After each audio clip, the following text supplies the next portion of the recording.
Hello everyone, my name is Molly and my full name is Molly Master.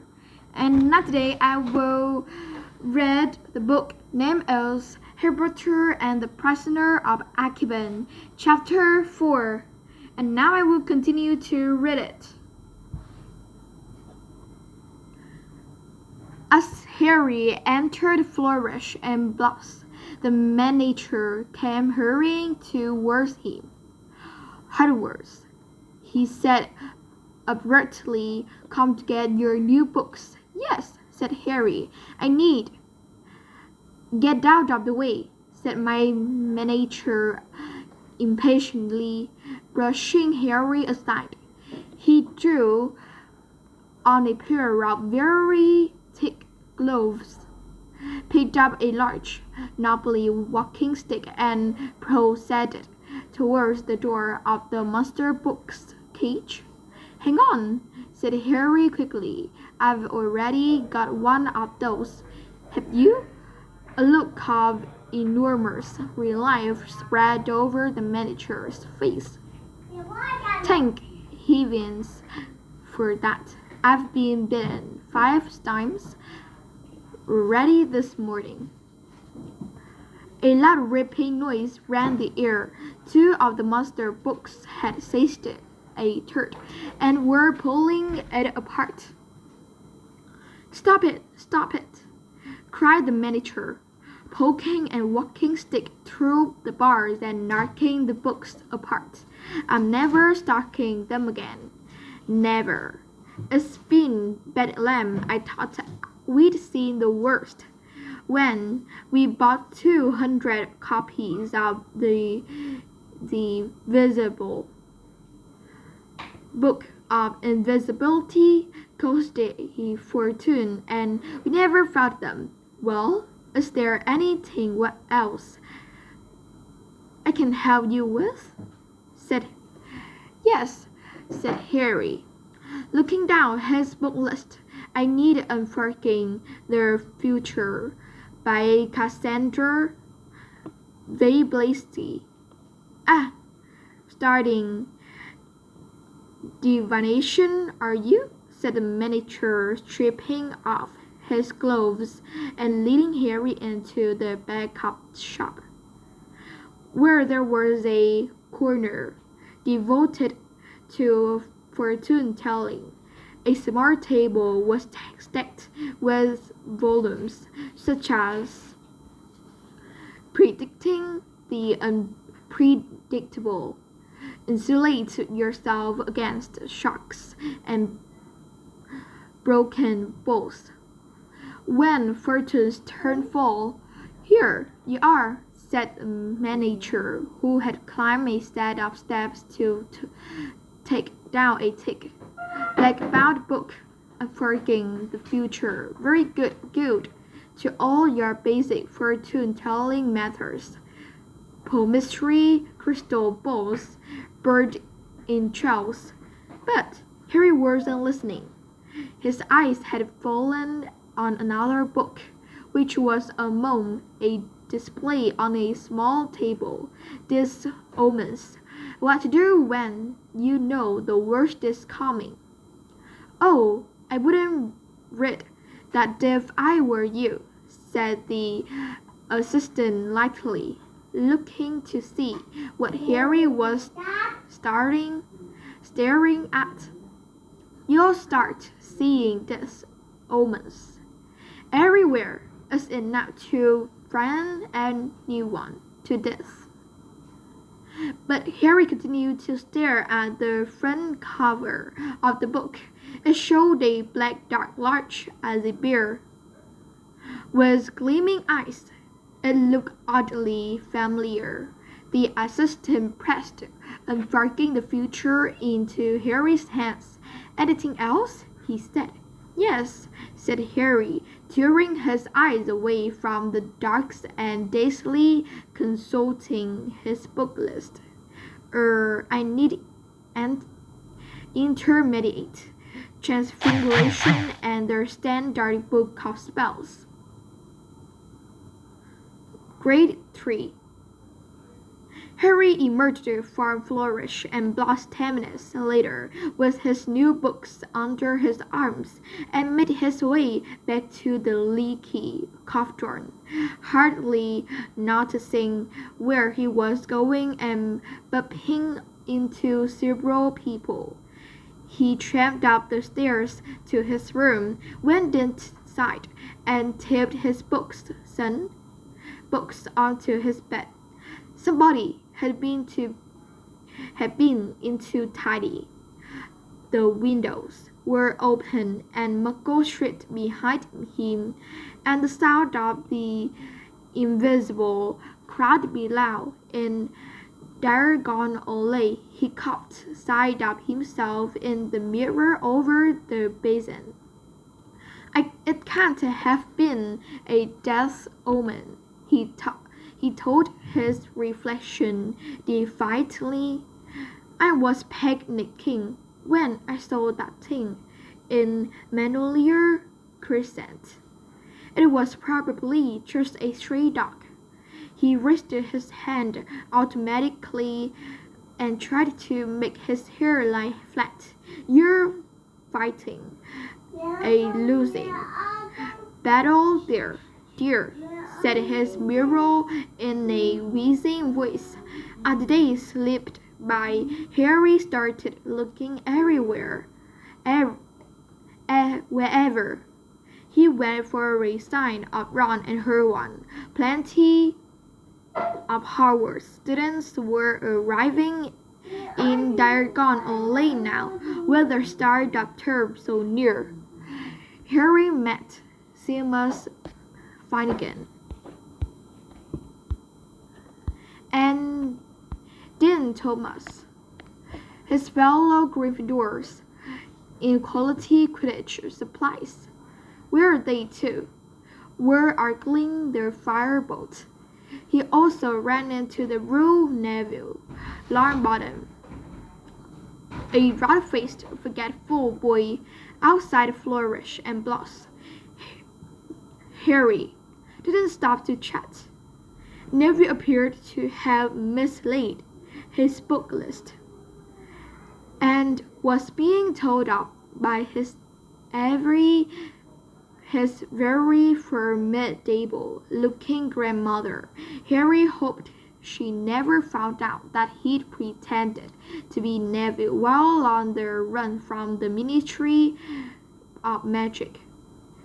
Harry woke on the last day of the holidays, thinking that he would at least meet Ron and Hermione tomorrow on the Hogwarts Express. He got up, dressed, went for a last look at the firebolt, and was just wondering where he'd have lunch when someone yelled his name and he turned. Harry! Harry! They were there, both of them, sitting outside Florian First Q ice cream parlor, while looking incredibly frankly. Hermione very brown, both waving frantically at him. Folly, said Ron, grinning at Harry as he sat down. We went to the leaky cauldron, but he said you'd left, and we went to Flourish and Blotts and Madame Mokins, and I got all my school stuff last week, Harry explained. And how come you know I'm staying at the leaky cauldron? Dead, said Ron simply. Mr. Weasley, who worked at the Ministry of Magic, would of course have heard an whole story of what had happened to Aunt March. Did you really blow up your aunt, Harry? Said Hermione in a very serious voice. I didn't mean to, said Harry, while Ron roared and laughed with laughter. I just lost control. It's not funny, Ron, said Hermione sharply. Honestly, I'm amazed Harry wasn't expelled. So am I, admitted Harry, to get expelled. I thought I was going to be arrested. He looked at Ron. Your dad doesn't know why Filch me let me off, does he? Probably. Course as you, isn't it? Shrugged Ron, still chuckling. Famous reporter and all that. I'd hate to see what the ministry do to me if I blew up at an aunt. Might you? They'd have to dig me up first, because Mum would have killed me anyway. You can ask Dad yourself this evening. We're staying at the Leaky Cauldron tonight, too, so you can come to King's Cross with us tomorrow. Herwan's there as well. Herwan nodded, beaming. Mum and Dad dropped me off this morning with all my hardware things. Excellent, said Harry happily. So, have you got all your new books and stuff? Look at this, said Ron, pulling a large book box out of a bag and opening it. Brand new one, 13 inches. Willow, containing one unicorn. Tell here. And we've got all our books. He pointed at a large bag under his chair. What about those monster books? The assistant nearly cried when we said we wanted to. What's all that, Herwan? Harry asked, pointing at not one, but 3 bulging bags in the chair next to her. Well, I'm taking more new subjects than you, aren't I? Said Herwan. Those are my books for arithmancy, care about magical creatures, divination, a study of ancient runes, Muggle studies. What are you doing Muggle studies for? Said Ron, rolling his eyes at Harry. You're Muggle-born. Your mum and dad are Muggles. You already know all about Muggles, but it'll be fascinating to study them from the wizarding point of view, said Herwan earnestly. Are you planning to eat or sleep at all this year? Herwan? Asked Harry. Well, Ron snickered. Herwan ignored them. I've still got 10 galleons, she said, checking her purse. It's my birthday in September, and Mum and Dad gave me some money to get myself an early birthday present. How about a nice book? Said Ron innocently. No, I don't think so, said Herwan composedly. I really want an owl. I mean, Harry's got Hedwig, and you've got Earl. I haven't, said Ron. Earl's a family owl. All I've got is Scabbers. He pulled a pet rat out of his pocket, and I want to get him checked over, he added, placing Scabbers on the table in front of them. I don't think Egypt agreed with him. Scabbers was looking thinner than usual, and there was a definite droop to his whiskers. There's a magical creature shop just over there, said Harry, who knew Diagon Alley very well by now. You can see if they've got anything for Scabbers, said Herwan. Can get her all. So they paid for their ice creams and crossed the street to the magical menagerie. There wasn't much room inside. Every inch of wall was hidden by cages. It was smelling and very noisy because the occupants of these cages were all squeaking, squawking, jabbering, and hissing. The witch behind the counter was already advising a wizard to the care of double-ended newts. So Harry, Ron, and Hermione waited, examining the cages. A pair of enormous purple toes sat, gulping wetly and feasting on dead blowflies. A gigantic tortoise with a gel-well-encrusted shell was glittering near the window. Poisonous orange snails were oozing slowly up the side of their glass tank.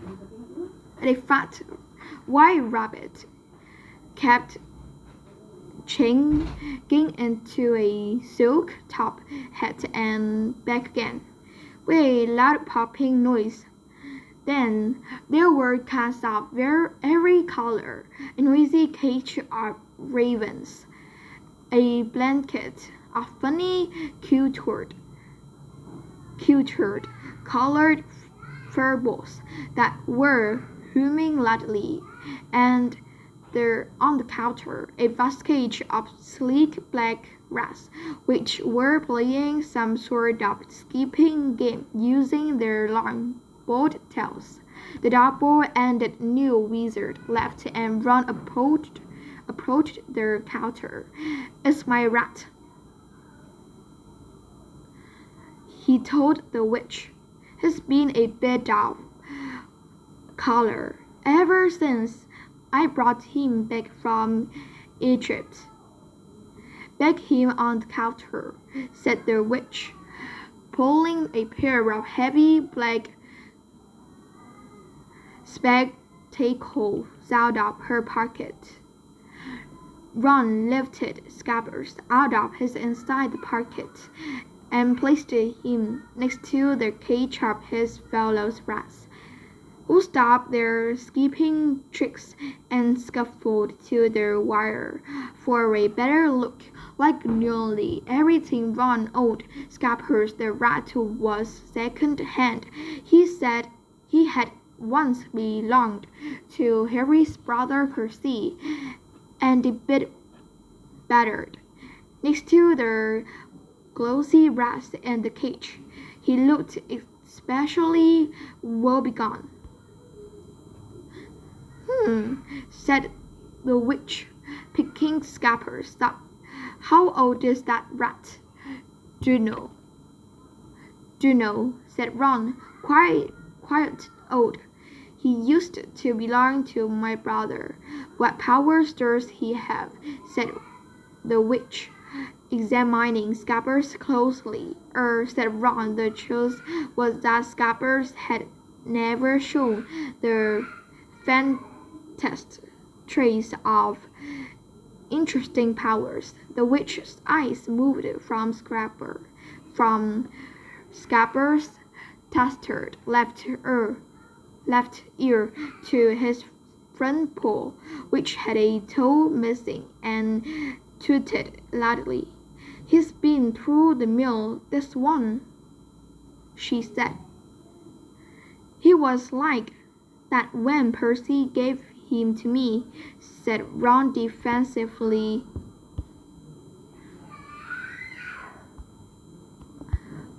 Okay, so now this is at the end of this video. Thanks for listening to me. Goodbye.